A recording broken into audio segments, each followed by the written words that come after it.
Hey everyone, it's Wednesday the 15th and it's a beautiful evening.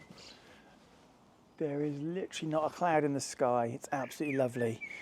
Whisper Pussycat is over there sniffing and Time Machine Pussycat is up there looking at pigeons in a tree. Anthony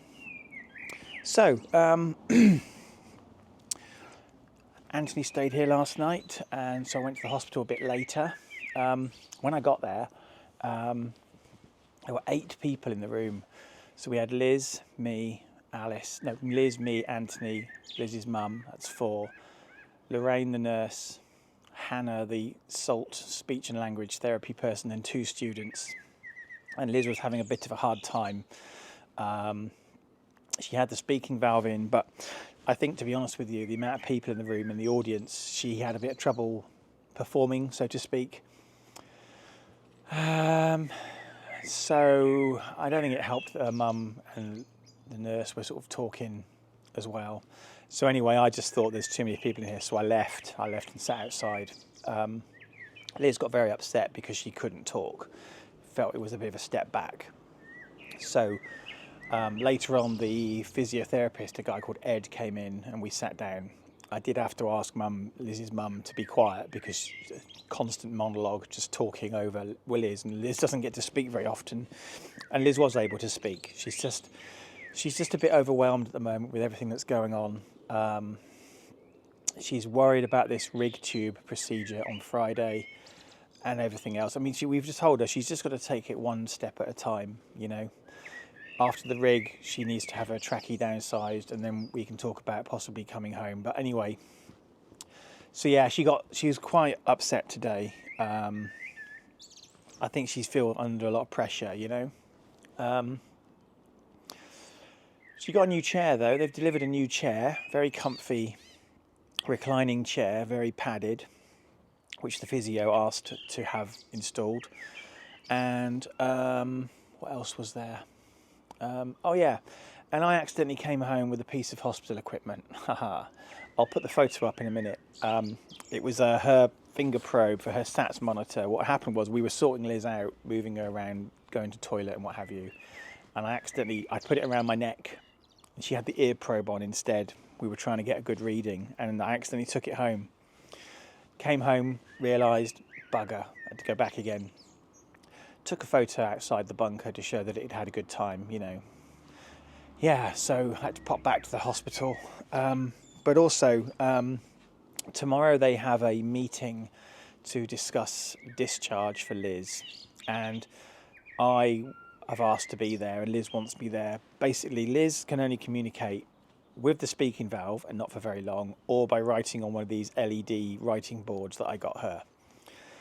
So she's not very fast at communicating. So I am Liz's voice, right? I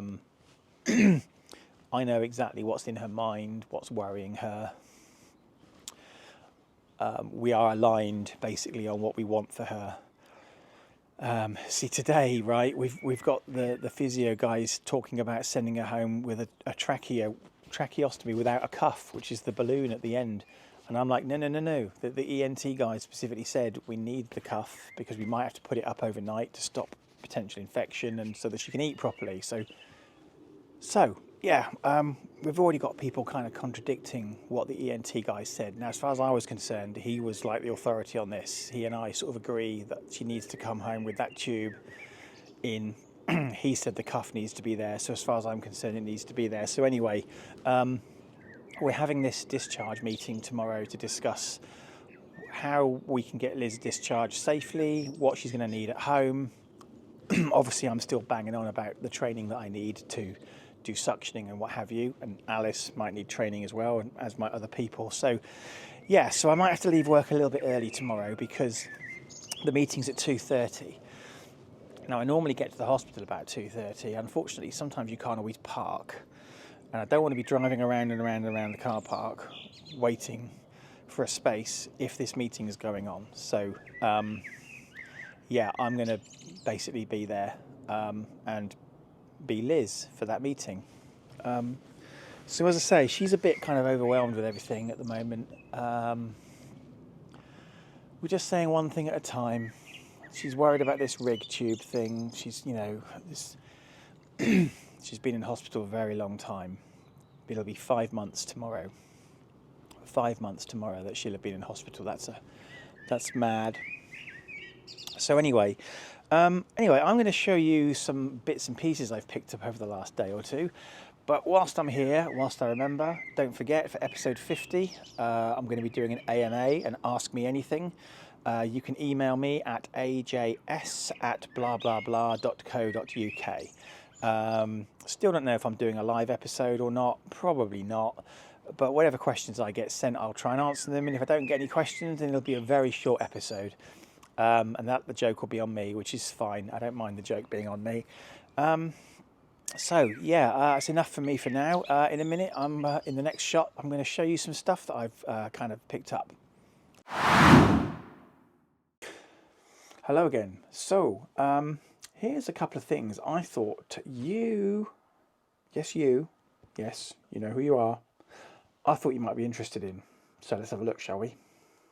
Now, to start with, I'm not really a coin collector, but when I saw these, specifically this one, right, it's a TIE fighter. Now, I love TIE fighters, right? I love TIE fighters so much. When I played the original TIE fighter game back in the 90s, I got so engrossed into that game. On the odd occasion, I would go to parties. They would say, "What do you do?" I'd say, "I'm a TIE fighter pilot for the Imperial Navy." And let me just show you something. This is how much I like TIE fighters. I've actually got them hanging from what is currently my office. Yeah, I love TIE fighters. So yeah, basically, when I saw this 50p coin with a TIE fighter on it, I mean, I couldn't really say no. Anyway, then I saw that there were other ones. There's that's the Falcon. No, hang on, where are we? That's the Falcon. I don't know if these are coming out very well. We've got 3PO and R2. We've got Vader and the Emperor. We've got Chewie and Han Solo. And we've got Luke and Princess Leia. Now these are all brand new with the King's portrait on.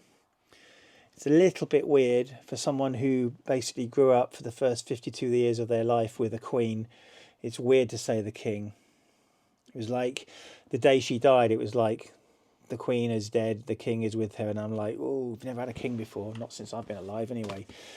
So anyway, yeah, I did think I was buying 8. I seem to recall there was an X-Wing and another ship as well, but I could be mistaken. Anyway, like I say, I don't really do coins, but these were Star Wars coins, and there was a TIE fighter, and I couldn't really say no. So that's the first thing that I've got.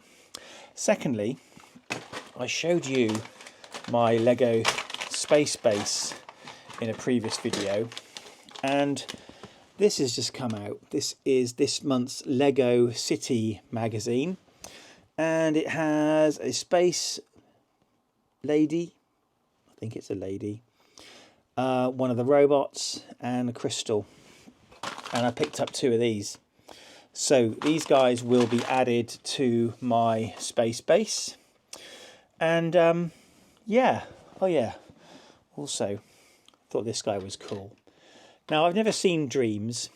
I picked up a Lego Dreams magazine because it had this. I believe it's a Z blob in like an armoured suit. And I thought he was cool.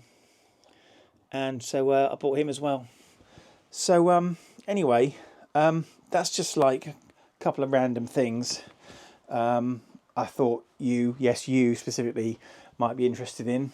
Not much else to say today. Short episode. Oh, I do have one other thing. This is a Swedish Nose. Now, your nose and my nose,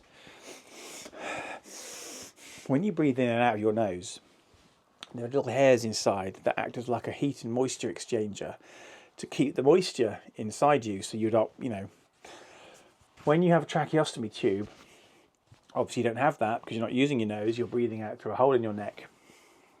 This is a Swedish nose that does the same thing as your nose.